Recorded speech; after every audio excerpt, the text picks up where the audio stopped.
খবরের শুরুতেই একটি ছবি দেখাবো আপনাদের, যে ছবি দেখলে আপনিও রীতিমতো অবাক হবেন। ছবিতে কি দেখতে পাচ্ছেন? হ্যাঁ, একটি গরু। কিন্তু মনে করে দেখুন তো, আপনি কি এমন গরু কখনো দেখেছেন?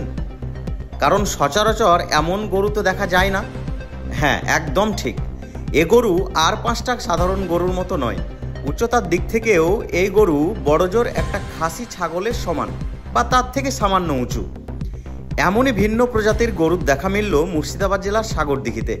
আর যা দেখতে ভিড় জমিয়েছেন বাচ্চা থেকে বুড়ো সকলেই। গরু মালিকের সাথে কথা বলে জানা গেল এই গরুর নাম নাকি বাউনি গরু। এই গরু সাধারণত পাহাড়ি অঞ্চলে দেখা যায় বলে তিনি জানালেন।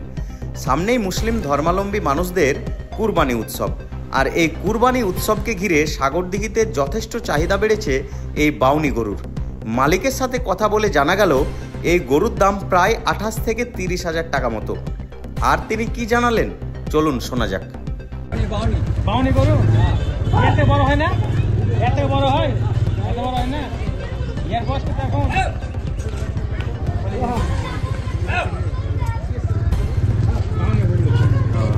এই গরুটার বয়স কিরকম? ভালো বয়স। 28,500 এর দাম 28,500 টাকা। তিনটা ছিল সবচেয়ে। এগুলো কোন এলাকায় দেখা যায় বেশি? পাহাড়ে আছে। পাহাড়ে। আচ্ছা আচ্ছা। আপনারা কোথা থেকে আসছেন? কি নাম? বাউনি গরু একটাটা হবে, আইডিয়া করা। আইডিয়া একটাটা হবে।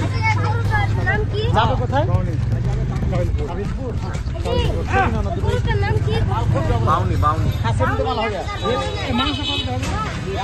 একটাটা আইডিয়া করা। একটাটা। হ্যাঁ হ্যাঁ। কি বললেন গরুটার নাম একবার বলেন? বাউনি বাউনি। আচ্ছা। আর খুব মিষ্টি মাংস। মিষ্টি মাংস। হ্যাঁ। গরুর থেকে মাংস ভালো। আজি